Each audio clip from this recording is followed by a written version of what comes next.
Actuellement, j'ai revalorisé complètement certaines de mes représentations. C'est-à-dire que, vous savez, moi j'ai un logiciel intérieur, si on peut dire, comme dirait notre ami Souillard, que j'ai interviewé l'autre jour, où je remets en question toujours ce que j'ai dit. Et mon logiciel me dit, mais attendez, vous avez dit ça, t'as dit ça, il me tutoie, je sais pas. T'as dit ça, mais comment c'est possible? Et là, en l'occurrence, je me suis aperçu d'une chose. Et généralement, je vous dis très franchement, c'est pas les autres qui me font des observations sur ce que j'ai dit. C'est moi-même qui me met en question. Désolé, c'est comme ça. C'est normal. On est quand même proche de soi-même, donc on sait quelles sont les failles ou les faiblesses de son propre discours, ce qui n'est pas forcément le cas des autres. Alors,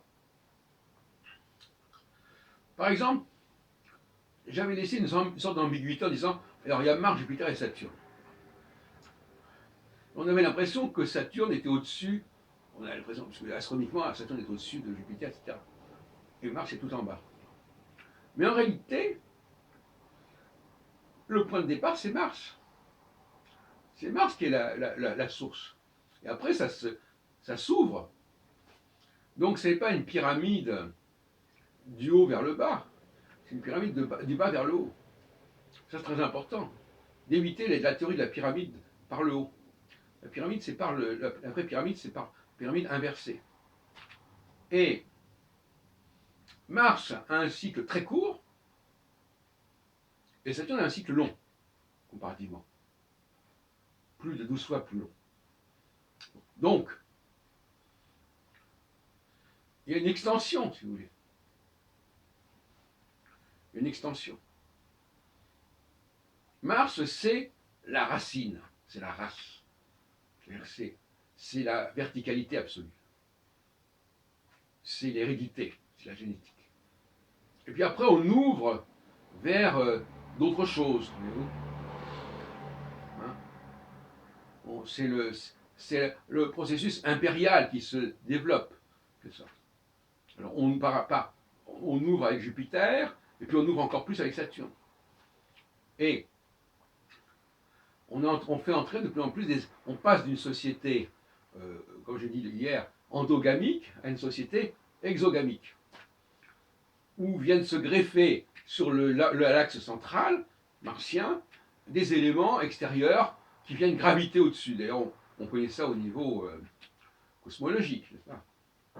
Une gravitation, une agglutination, voilà, autour d'un noyau, il y a des choses qui viennent se raccorder, s'adjoindre. On dit un adjoint, comme pour dire un aide, un auxiliaire. Donc ça se rajoute. Et donc, on a Mars qui est la racine. On a tout à l'heure, l'autre jour, parlé de la circoncision. C'est-à-dire que Mars, c'est le sexe. Et la circoncision, chez les juifs, ça montre que le sexe est important, puisque le sexe, c'est l'hérédité. L'hérédité, c'est la verticalité, c'est la lignée. C'est fondamental. Et autour de là, autour de ce noyau, eh bien, il y a des choses qui vont s'élargir, s'agrandir, s'augmenter, s'ajouter. Bon, ça c'est le premier point. Le deuxième point, c'est que Jupiter et Saturne ont des cycles relativement nettement plus longs que celui de Mars, ce qui veut dire qu'ils vont avoir des périodes de latence, des périodes de jachère, des périodes de mise en veilleuse. Ce qui ne sera pas le cas de Mars. Ou ce sera le cas de Mars de manière extrêmement ponctuelle, extrêmement courte.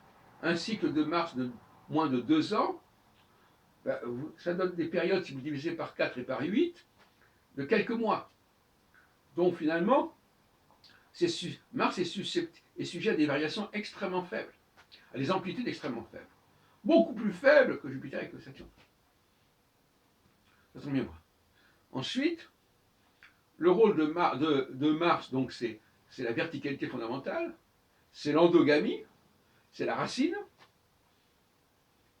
Et quand un empire n'a pas de racine, il y a un problème. Hein, il faut qu'il y ait un axe. Et ensuite, Jupiter, lui, il est déjà en train de s'ouvrir. Il s'ouvre, mais à une petite échelle, qui va constituer une sorte de nation où il y aura l'élément martien racine et puis des éléments qui se convertiraient à cet élément martien. C'est ça Jupiter. Et puis il y a Saturne au-dessus qui lui va englober plusieurs de ces unités. Chacune de ces unités étant constituée, comme on l'a dit, à la fois de cette racine et de cette conversion et de cette adjonction. Et Saturne, lui, il va gérer la diversité de ces différentes entités.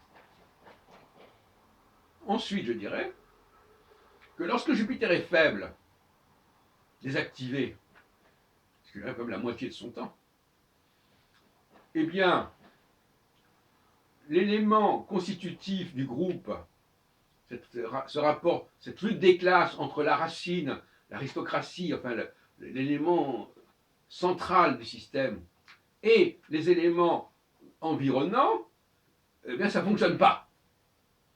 Donc il y a une crise sociale, une crise politique. Bon, on a vu par exemple les Gilets jaunes, c'est lié à la défaillance de Jupiter dans le système de l'astrologie albronienne. Jupiter conjoint à Antares, et cette conjonction affaiblit Jupiter, l'endort, le fait retomber dans les limbes en quelque sorte. Alors que quand il s'éloigne de cette conjonction, il retrouve sa dynamique. Et pour Saturne, c'est l'inverse.